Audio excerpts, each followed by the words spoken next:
नमस्कार।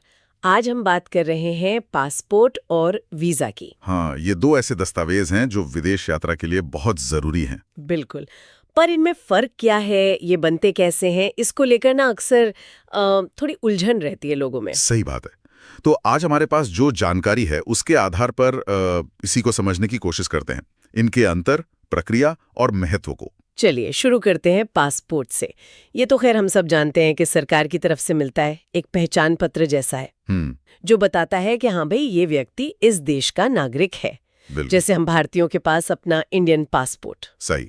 इसमें आपकी फोटो, नाम, जन्म की तारीख, ये सब जरूरी बातें होती हैं। तो विदेश जाने के लिए पहला कदम यही हुआ। हाँ बिल्कुल, ये आपकी अंतर्राष्ट्रीय पहचान है।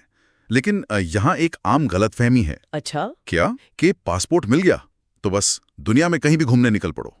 ऐसा नहीं है। ओ। पासपोर्ट सिर्फ ये बताता है कि आप कौन हैं, भारत के नागरिक हैं, पर जिस देश आप जा रहे हैं उनकी इजाजत भी तो चाहिए। हाँ ये तो है। और बस वहीं पर वीजा का रोल आता है। अच्छा, तो मतलब पासपोर्ट दरवाजा खोलने की चाबी नहीं है। नहीं, वो बस ये बताता है कि चाबी मांगने वाला कौन है।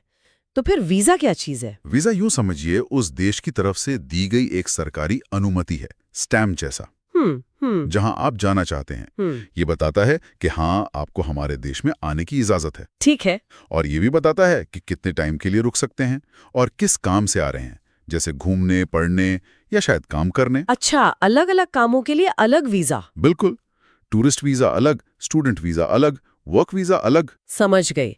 अब ये बताइए ये बनते कैसे हैं? पहले पासपोर्ट की बात करते हैं। भारत में क्या तरीका है इसका? भारत में पासपोर्ट बनवाना अब पहले से काफी आसान हो गया है। हाँ सुना तो है। आप पासपोर्ट सेवा केंद्र मतलब पीएसके जा सकते हैं, या फिर ज्यादातर काम तो ऑनलाइन ही हो जाता है, passportindia.gov.in पर। अच्छा। आपको कुछ कागजात देने होते हैं, जैसे अपना आधार कार्ड, पते का कोई प्रूफ, जन्म प्रमाण पत्र वगैरह। एक फीस लगती है और हाँ, पुलिस वेरिफिकेशन भी होता है। वो जरूरी है। हाँ, सब ठीक रहा तो पासपोर्ट बनकर आपके घर आ जाता है। चलिए ये तो ठीक है। और वीजा, वीजा कैसे मिलता है? क्या वो भी इतना ही सीधा है?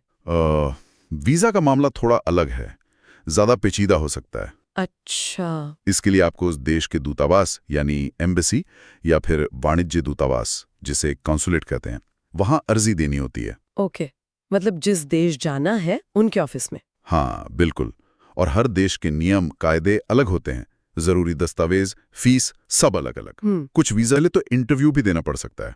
इंटरव्यू? उसमें क्या पूछते हैं? वो जानना चाहते हैं कि आप क्यों जा रहे हैं, कहाँ रुकेंगे, क्या प्लान है, मतलब पूरी तसल्ली करते हैं। इसमें टाइम भी लग सकता है, तो प्लानिंग पहले से करनी पड़ती है। ये तो ध्यान रखने वाली बात है। अच्छा, एक और बात जो सुनते हैं अक्सर, क्या ऐसा भी होता है कि बिना वीजा के विदेश चले जाएं? हाँ, कुछ मामलों में मुमकिन है। सच में? हाँ, कई देशों के बीच ना आपस में समझौते होते हैं, उसे कहते हैं वीजा मुक्त यात्रा। Visa free travel. हाँ, मतलब एक देश के नागरिक बिना वीजा लिए दूसरे देश जा सकते हैं, आमतौर पर कुछ दिनों के लिए। अच्छा। और एक और चीज होती है, आगमन पर वीजा, यानी वीजा ऑन अराइवल। हाँ, ये भी सुना है। मतलब आप उस देश पहुंच जाएं और एयरपोर्ट पे ही आपको वीजा मिल जाता है, फॉर्मेलिटीज पूरी करने पर। जैसे भारतीय पासपोर्ट धारकों के लिए नेपाल या मालदीव जाने पर वीजा नहीं चाहिए होता। बिल्कुल। और थाईलैंड या श्रीलंका जैसे देशों में पहुंचकर वीजा मिल जाता है। श्रीलंका में शायद वो ETA होता है। हाँ, श्रीलंका के लिए इलेक्ट्रॉनिक ट्रैवल ऑथराइजेशन चाहिए होता है, जो ऑनलाइन मिल जाता है। थाईलैंड में वीजा ऑन अराइवल है, फिजी भी है। पर देखिए, ये लिस्ट और नियम बदलते रहते हैं। हाँ, ये जरूरी है, मतलब जाने से पहले पक्का कर लें। हमेशा ताज़ा जानकारी लेनी चाहिए। और ये वीजा फ्री या वीजा ऑन अराइवल वाली सुविधा अक्सर सिर्फ घूमने फिरने जैसे मकसद के लिए होती है। तो कुल मिलाकर ये दोनों दस्तावेज, पासपोर्ट और वीजा, अंतर्राष्ट्रीय यात्रा के लिए बेहद जरूरी हैं।